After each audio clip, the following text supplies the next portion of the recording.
Hey guys, welcome to another New World video. In today's video, I thought we could talk about some of the changes currently on the PTR, and maybe some things you can do to be ready when it goes live. Now, I will say this is the PTR, and it is early, so some of these things may change, but I am very sure some won't. So, let's talk about some of the more interesting ones, and hopefully you will start out on the right foot with this new season pass. So the first thing I want to talk about are the summer medley fair patterns. As I am sure you all know, they have been recently changed on the PTR so that they will now have a chance to roll resilience, and a very good chance. And because of all the changes happening with the meta and the Shirking fortification going out, many people have been recommending that you buy these up. Well, sadly, as I am sure you have experienced after many of these videos, most noticed that the moment the patch notes dropped, and they skyrocketed in price weeks ago. So unless you had a bunch saved, you're out of luck on these, I would think. However, a nice side effect here is that all those people who bought them up, they're going to be needing sizable stacks of cooldown materials. This, combined with people rolling tools and bags, which I will get into in a moment, and of course all the PvPers and mutation runners alike rolling new sets, will mean we will see a steep increase of cooldown materials prices. So my first tip is this: do your cooldowns every day. Do not miss a day. This is money in the bank, and then save them, don't post them for sale. Then on March 28th, log in early and post them. Also, if you have some coin at the moment, it's a good time to post buy orders, preferably early in the morning. You'll want to post them for these cooldown materials and try to get some very cheap to flip later. Now, as I mentioned a moment ago, the changes to rolling tools and bags. After the patch, you will be able to roll them with stopwatches and of course scarabs. The issue with this is that bags and tools don't have timeless shards. So before this hit the PTR, I was trying to figure out what they would do here. So what materials will they use to fill that slot for them is what I kept thinking. Well, what they chose is repair parts. You will require 250 repair parts per roll, which doesn't sound like much, but you cap at 2,000.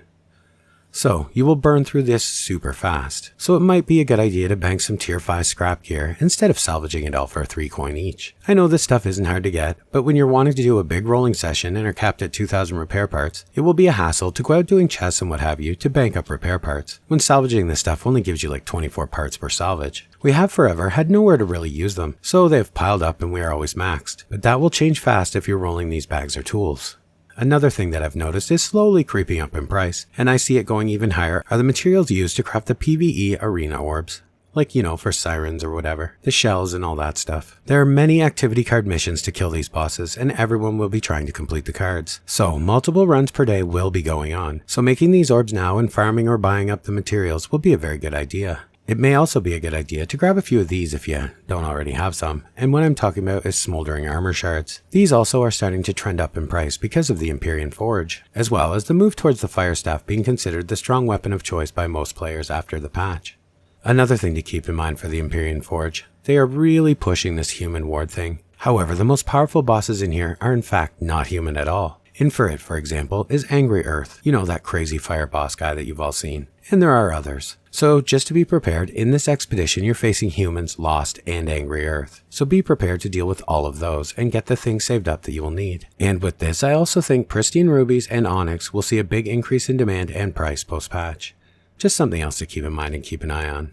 And as I said, many are going to begin rolling gear, so just about everything from scarabs to timeless shards are going to go up in price, especially medium and heavy armor ones, fire staff ones, void gauntlets, blunderbuss, and ice gauntlets. So if you have these, hold on to them, and if any are still cheap on your server, consider buying them. They will be in demand after patch day and see a big market increase in value. And one very important thing to start now will be to stockpile your gypsum. Just the gypsum, don't craft the orbs. There is a season challenge to craft 125 gypsum orbs, so save your gypsum from now till then, because there's no cooldown on crafting the orbs. You can make all of the orbs day 1 and get a huge boost in your season track experience, getting you started well on the right foot.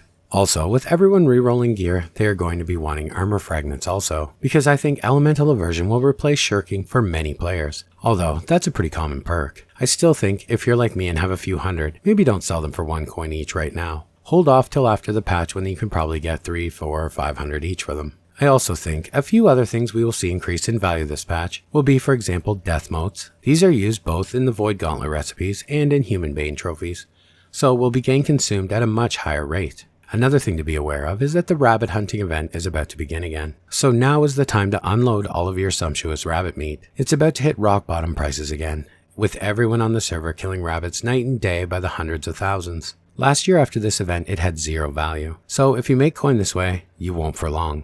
I also think Fish Row is going to see a decrease in value. So if you're holding on to that, maybe sell it now. The reason I feel this way is there are many objectives in the season reward track objectives, specifically for the activity cards, that require fishing. Things like catch 100 pounds of fish or catch 5 rare fish, stuff like that. This is going to mean that everyone on the server is going to be fishing at one time or another, when before fishing was just an activity that was done by those who farmed it, very few. So with this, you will naturally see an influx of fish row. Now, I don't think it will drop too much, and definitely not tank it, but it will drop, so something to keep an eye on. Well guys, that's all for today, and I have a few more I will talk about very soon. I'm just holding off till we get closer to launch, because things still may change. Another thing I wanted to talk about, guys. Lately I've been getting this is an AI voice a ton again, and two things here. I speak very clearly and slowly this way because it's clearer and easier for the non-native English speakers to understand. And number two, this is my actual real voice, guys, like come on. I don't really know how else to prove it.